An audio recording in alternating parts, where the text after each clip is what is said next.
But the problem is 95% of our life is coming from the programs of life, how to live life that we get in the first 7 years of life. The movie The Matrix is not science fiction. It's a documentary. Every human, and this is a fact, every human first 7 years is download a hypnosis. The brain of a child under 7 is in a lower vibrational frequency. When you put wires on a person's head, you read electroencephalograph, reading brain activity. A child below 7 has a lower vibration than consciousness. It's called theta. Theta is imagination. Oh, that's how kids play a tea party with mud pies, but to them it's a real thing. A kid rides a broom, it's a horse. That's theta, imagination. Theta is also hypnosis. And the idea is this: before you can become conscious, if you don't have any programs, what are you going to be conscious of? It's sort of like I buy a new iPod and I take it out of the box and I push play and nothing happens, and you think, oh my God, I spent all the money and the damn thing isn't working. And then some little 7-year-old kid comes up and says, well, mister, you didn't download any music. How are you going to play something? And I go, that's the same thing. It's like the brain is like the iPod. Consciousness is the screen where I can create. But if I don't have anything in the hard drive, I can't create. So nature makes the first 7 years. What kind of programs are required to live on this planet? I say, how do you get them? Theta is hypnosis.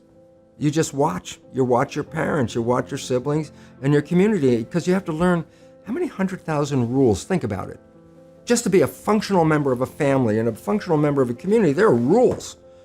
Teach an infant these rules. I say, oh, you don't have to. First 7 years, they observe it and just download it.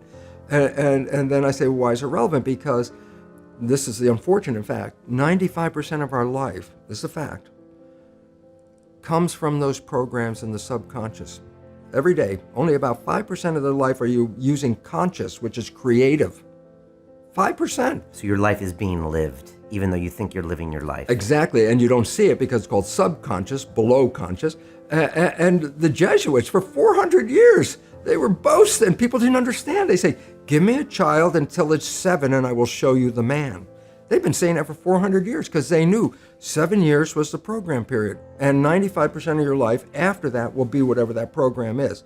So Angelina Jolie runs in a family where there is cancer. And I say, yeah, they have the gene. I say, that didn't cause it. It was the behavior that was passed on. Behavior is passed on, not like genes. It's passed on through families, but it's passed on through learning in families. Okay. In your lecture on the biology of belief, you made this analogy at the end of a camera and then an eye, and how the camera kind of inverts the image and puts it on the film, and yet with our eye, we invert the image, and then we put it through a filter in our brains. Right. And this is what you're talking about. The first 7 years of your life puts a filter on everything. Absolutely. How do you behave? Right. There's millions of rules, so you and I can look at two separate things, or two things, and completely have different conclusions. Right, and it's just based on how you grew up, what you see. You know, look, this is not new. I mean, there's the famous book, Rich Dad, Poor Dad. Sure. And basically said you come from a poor family and you could struggle your whole life and try to get rich, but you're not going to make it. And if you come from a rich family, you could be stupid your whole life and make it.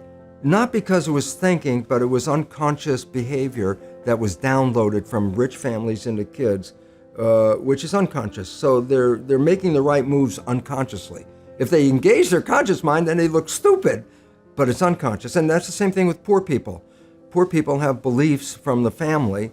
Oh, you can't make it, life's a struggle, things are hard, who do you think you are? And if that's the program you get, then 95% of the day you will sabotage yourself.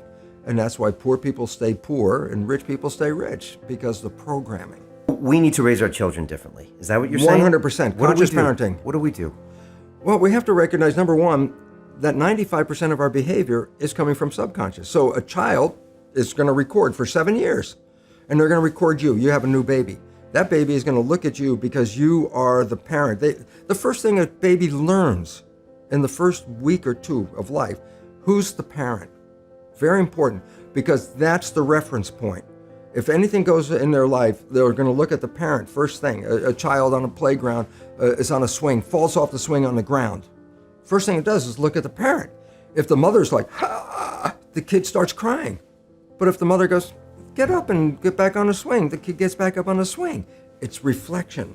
So you have to recognize a child is going to observe every move of you. Then you also have to recognize, well, hell, if 95% of it is coming from my invisible programming, I'm going to pass on the family pattern unconsciously 95% of the day. Family, country, society, pattern. The whole pattern, the pattern of growing up, the programming. Okay. Unless I make a conscious effort. The conscious effort to change your programming, subconscious mind learns in two fundamental ways naturally.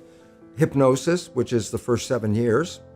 And after age 7, how do you put new programs in? Repetition, practice. You want to drive a car, you didn't learn how by just getting in the seat and put the key in. You had to practice driving the car. You want to learn the alphabet. How many times did you go from A to Z? Try to go to A to Z before you can complete it. And once you completed it, you didn't have to go back and do it again. So 2 phases. You want to train the subconscious mind. Hypnosis, repetition. I like the last one because there's a new phrase that's bandied about called fake it till you make it. Meaning, if you're not a happy person, I say, you want to be a happy person? Then repeat all the time, I'm happy, I'm happy. I say, well, you don't look happy or anything. You say, no, who am I talking to? By repetition, I'm talking to subconscious. Okay. If subconscious gets, I am happy, and 95% of your life comes from that subconscious, there will be a point once the subconscious got, I am happy, you don't have to say it again. Okay. It'll be automatic. And that's why we see people do affirmations and gratitude journals and stuff, because if you do that daily... It's repetitive, and that's the secret part. Putting a sticky note on the refrigerator is more like a suggestion, but it's not a repetition. So it doesn't work very well. But you have to do... Repetition is a habit. It's making habit. So you got to do something religiously in a sense of repeating it to make it work.